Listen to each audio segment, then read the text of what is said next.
Hello again, everyone. This is Chris Schur. This is the Citizen Sports Weekly for Wednesday, August 24th, 2021. Robert Harding is with us, and we're hoping to have Justin Ritzel join us a little bit later in progress. So, yeah, we're back here. I think we did a video last week, didn't we? I'm trying to remember now. Yes. Yeah, it was 2 weeks ago, I believe, when we had a technical glitch and we were unable to to broadcast. But fortunately, the technical glitch was due to Zoom.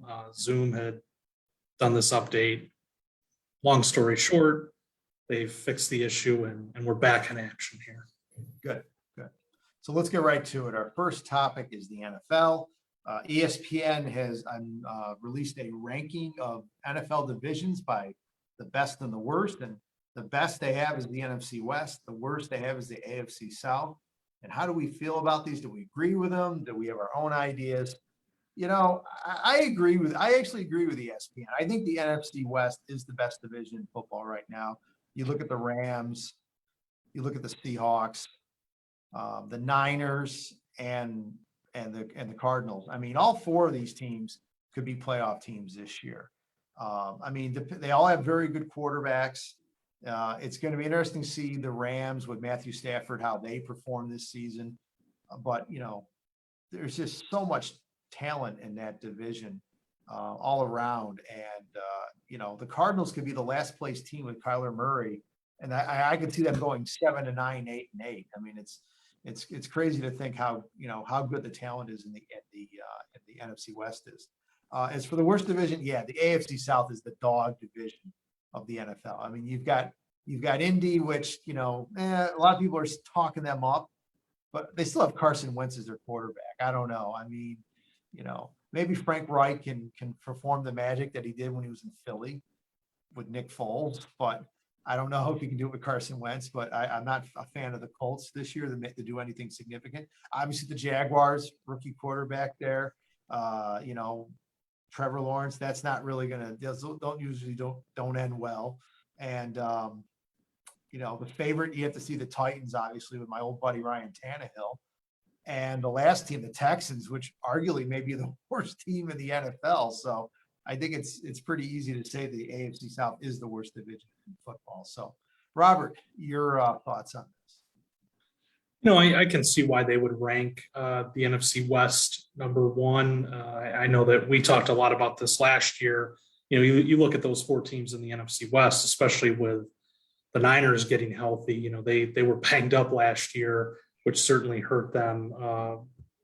You know, hurt their chances. I mean, that was a team that coming off their run to the Super Bowl the season before that people thought, well, this is a team capable of getting back, and then, of course, they caught the injury bug. But I actually think that the AFC North just kind of by a nose beats the NFC West here for this reason.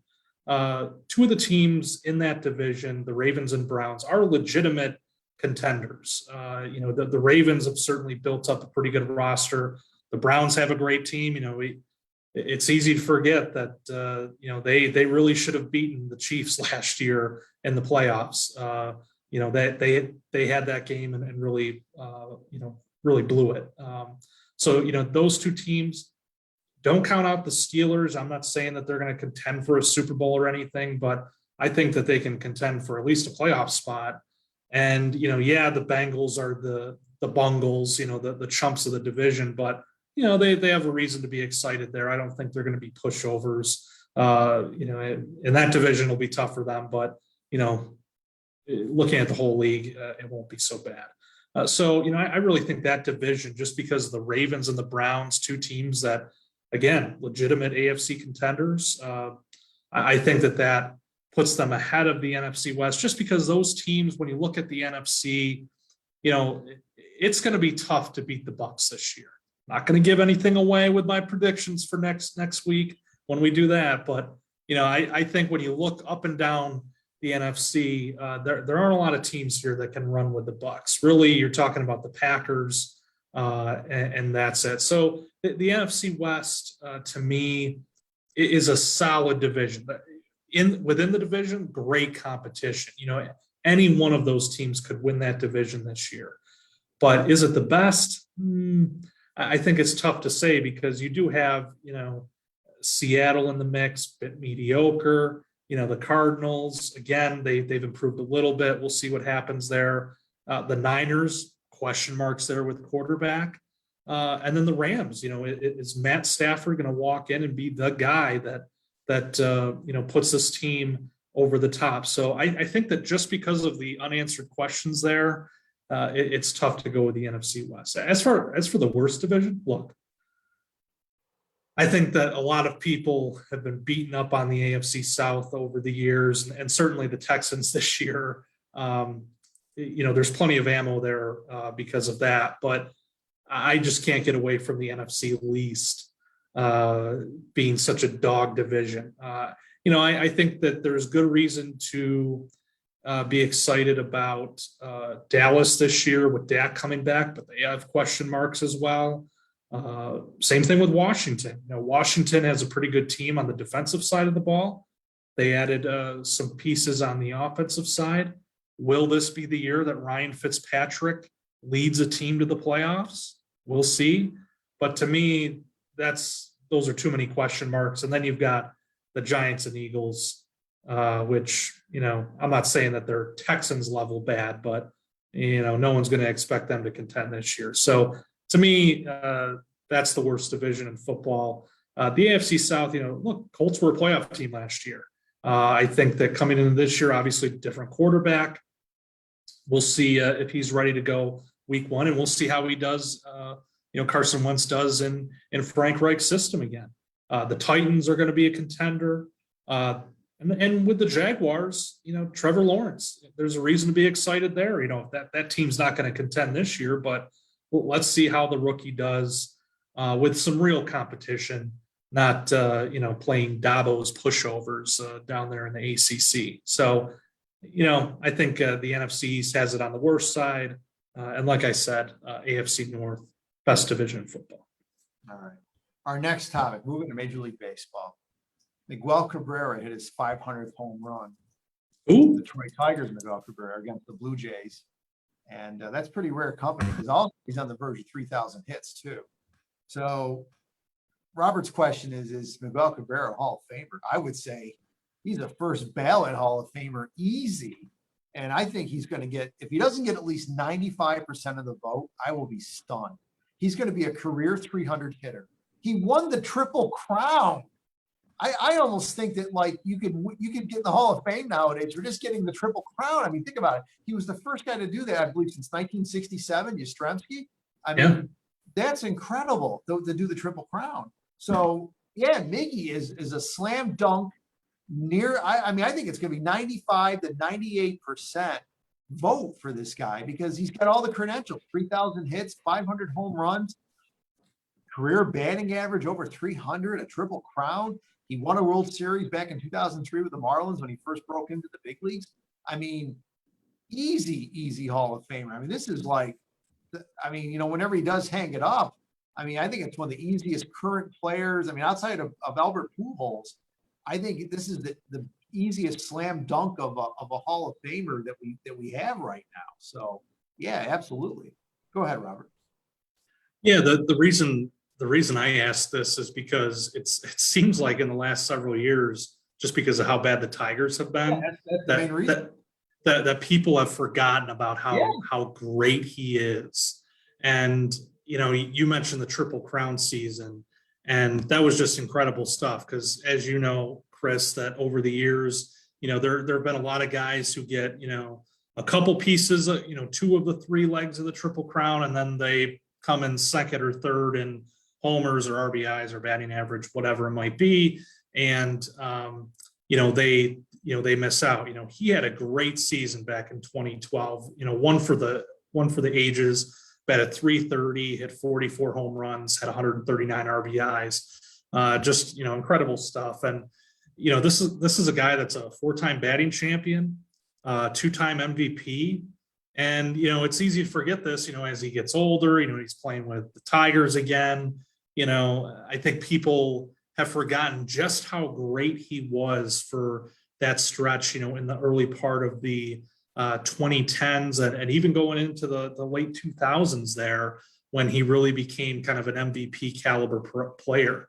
So yeah, I agree. You know, I think that, you know, when you look at this guy, he's batting over 300 for his career. You mentioned, you know, almost 3,000 hits.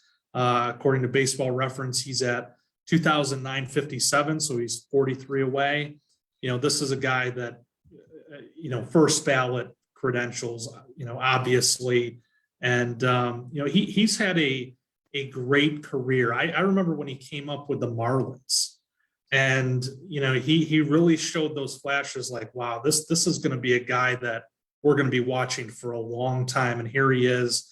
I think he's in his 19th season, which is incredible. You know, obviously longevity is, you know, in sports, you know, we look at the Tom Brady's of the world and think, oh, you know, it's not that hard to do. But, you know, even in baseball, it is hard to do, you know, the wear and tear on your body and all that stuff. But it's just been impressive what he's been able to do. And you know, one of the great baseball players of this generation.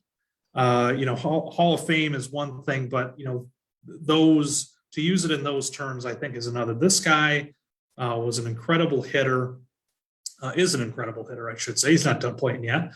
You know, and, you know, the stats that he was able to put up and those teams that he played on, just great stuff all the way around. So yeah, I think when he does hang him up and, you know, he rides off into the sunset, he'll easily be a first ballot Hall of Famer. And, you know, I think it would be a shame if he got anything less than like 98 or 99% of the vote. But as we know, with some of these, you know, dunces for writers, you know, they'll come up with some reason not to vote for him. So, but I think he'll be a lock for the Hall of Fame in his first year of eligibility. You know, funny thing, I actually saw a photo the other day on Twitter of Miguel Cabrera, excuse me, wearing, when he was a Utica Blue Sox. So he played in the Penn League, must have been back in the late 90s. I believe Utica lost their team around 2001. They moved to Aberdeen, became the Ironbirds. So I think 2000 might have been the last year of Utica in the New York Penn League. So Miguel Cabrera played probably in the late 90s in Utica, which of course meant he played in Auburn at one point. So now I'm kind of thinking like, do I need to go back in our archives and try to find when Auburn played Utica back in the late 90s to see how Cabrera did back then? Very interesting to be able to try to find that information out if possible. But yeah, it's pretty cool. Yeah, so according to Baseball Reference, I just looked this up for you, Chris. He played 8 games with Utica in 2000 because he split time that year. He spent most of the time with the Marlins Gulf Coast team down in Florida, and then popped up to Utica for 8 games. 8 games. I probably didn't play against Auburn then. Yeah.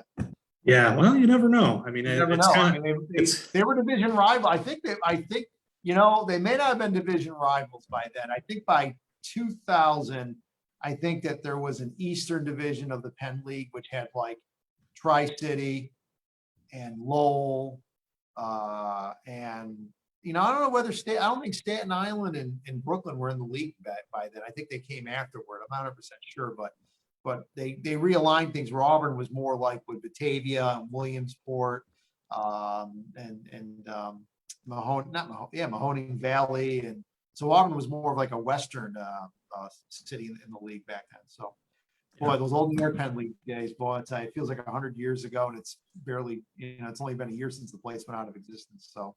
Well, and he's another example. You know, we were having a text conversation today about a certain baseball card, you know, featuring Juan Soto, and you know now he's of course, you know, this great star in the majors with the Nationals, but it's easy to forget that he had a brief stint with the Auburn Double Days when the Double Days were affiliated with the Nationals. You know, back in the good old days of having a minor league baseball team here in the city, and you know, it's one of many examples. You know, certainly there have been players over the years that spent, you know, a whole season or, you know, a good chunk of a season with Auburn.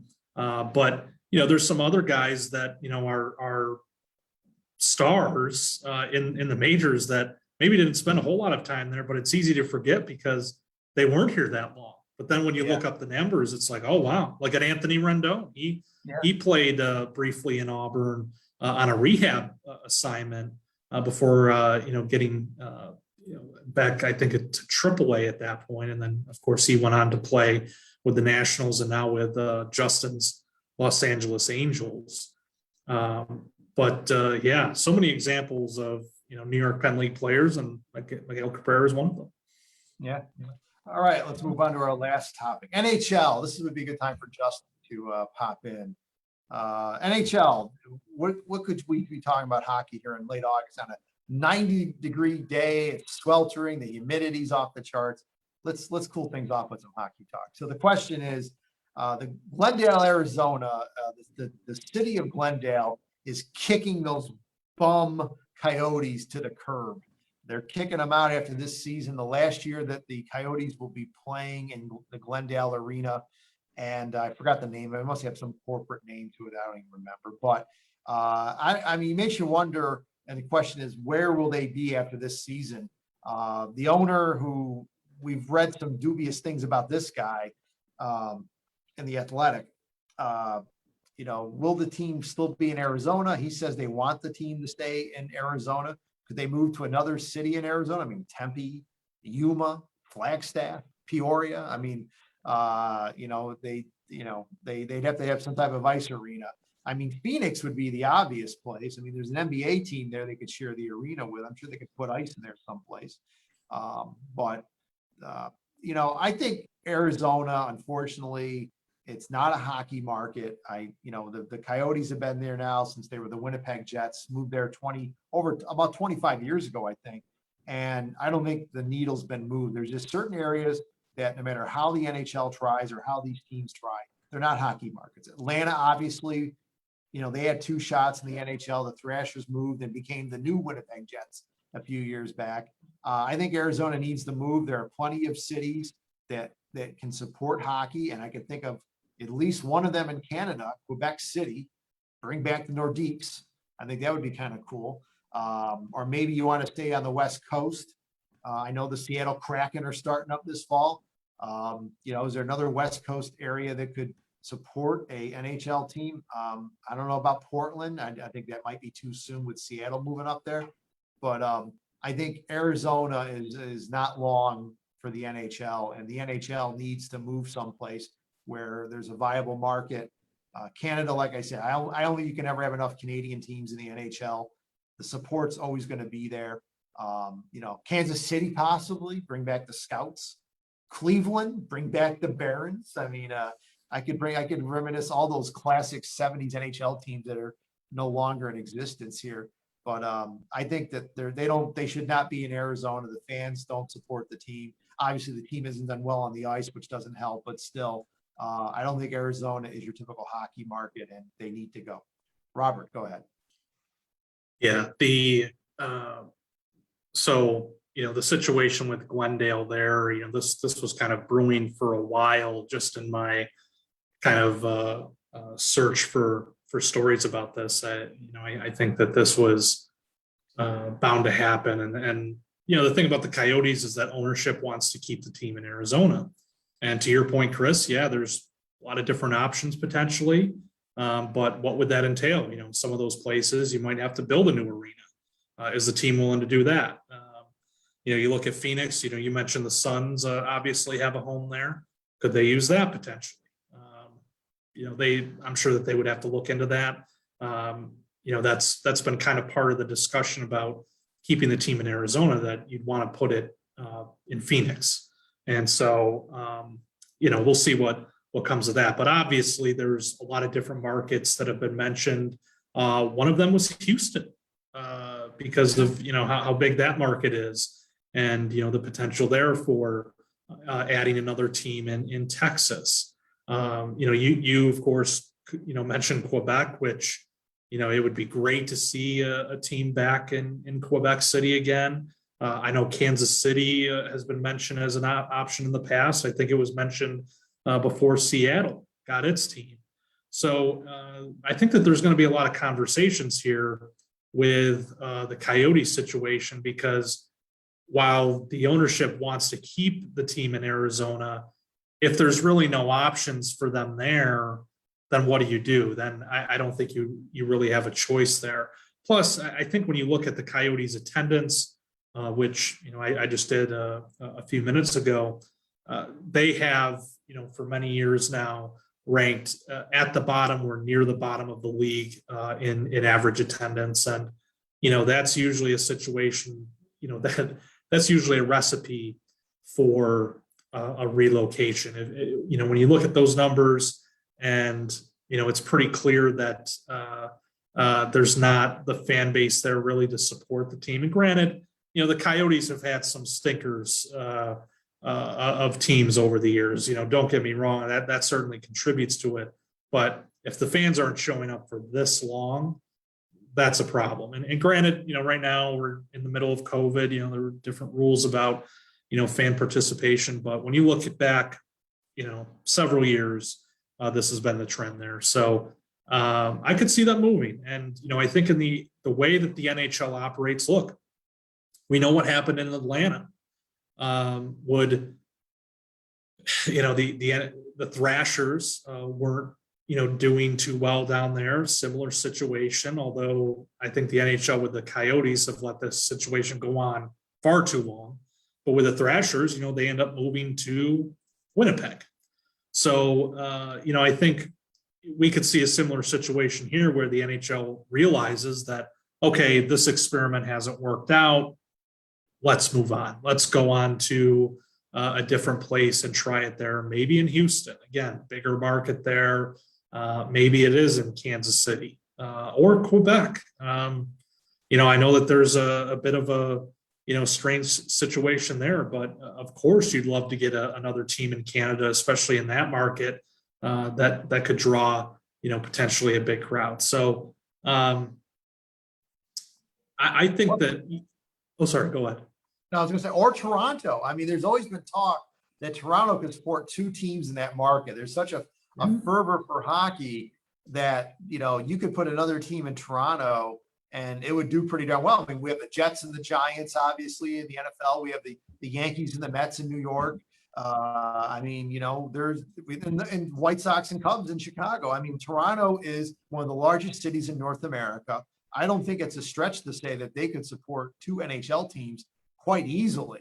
And I don't know whether Hamilton would be a viable alternative in the Toronto area, so to speak, because it is within an hour, 35, 40-minute drive of Toronto, that it wouldn't be right there on top of the Maple Leafs, but close enough. But look, the Toronto area, I think the GTA could easily support two NHL teams. So that's another one to look at. But Robert, I'm glad you mentioned Houston, because I forgot about Houston. And Houston obviously has a hockey history in the WHA with the Houston Aeros with Gordie Howe. It's too bad Hartford could never get a team back. I'd love to see the Whalers logo on a permanent basis. That would be pretty cool, but that's not going to happen. Hartford just isn't big enough. But yeah, Houston is probably the largest U.S. market without an NHL team, and I think that would be pretty cool. They think Houston would actually work well geographically, because even though it wouldn't be on the Pacific Coast and the Southwest, Texas is far enough west where it wouldn't be that big a deal. So I think Houston actually would be a viable place for the Coyotes to go. So I'm sorry to interrupt you. Anything else you want to add about that? Well, just a couple more points. One, regarding Houston, I think that the significant thing there is that it's a great sports town, and you look at all those teams, and they basically all play. The Rockets, of course, the Astros, and the Texans. They play in Houston, and when you look at what the situation with the Arizona teams, they're just kind of all over the place. Phoenix, I do believe, plays in Phoenix, but the Cardinals play in Glendale. Their stadium is in Glendale, which I'm not that familiar with the Arizona geography, but it's my understanding that Glendale is a decent distance away from Phoenix. So I think that moving that team to a city like Houston, a great sports town, would be an asset. And then lastly, to your point about Toronto and the potential for a second team there. Look at look at the New York City market, and I know New York City market certainly larger than Toronto's, but has got a pretty big one. They have three teams right there. Obviously, the Islanders, the Rangers, and the Devils.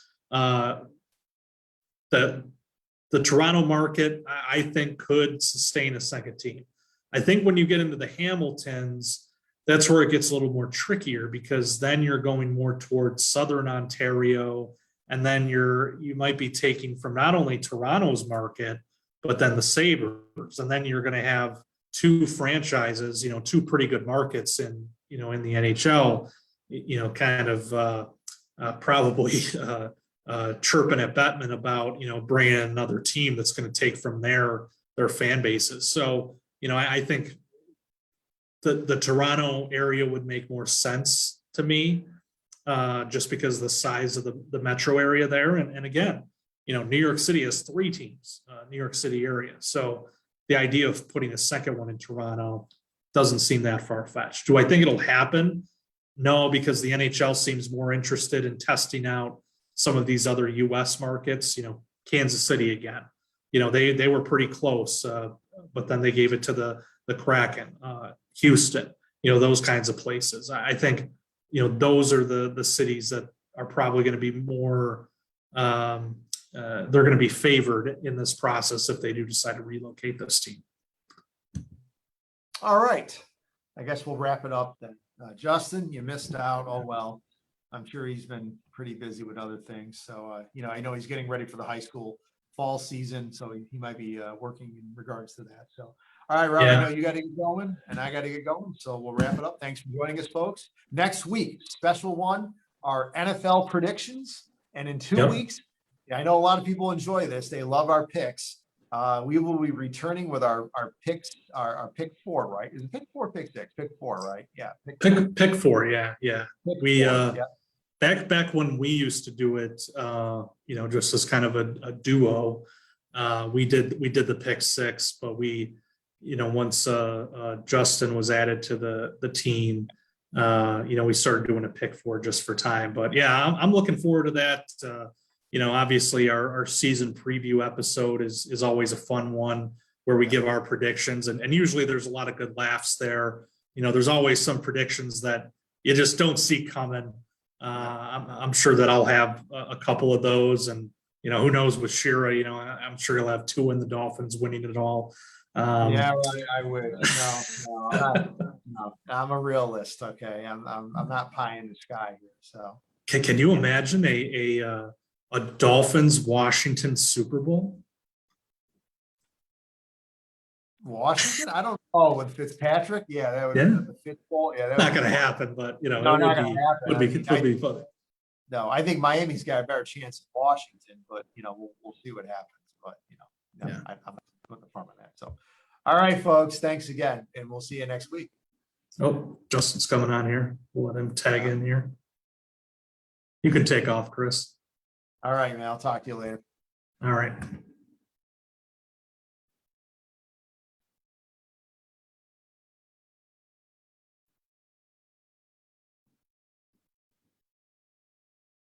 Oh, Justin bowed out. All right, we're done.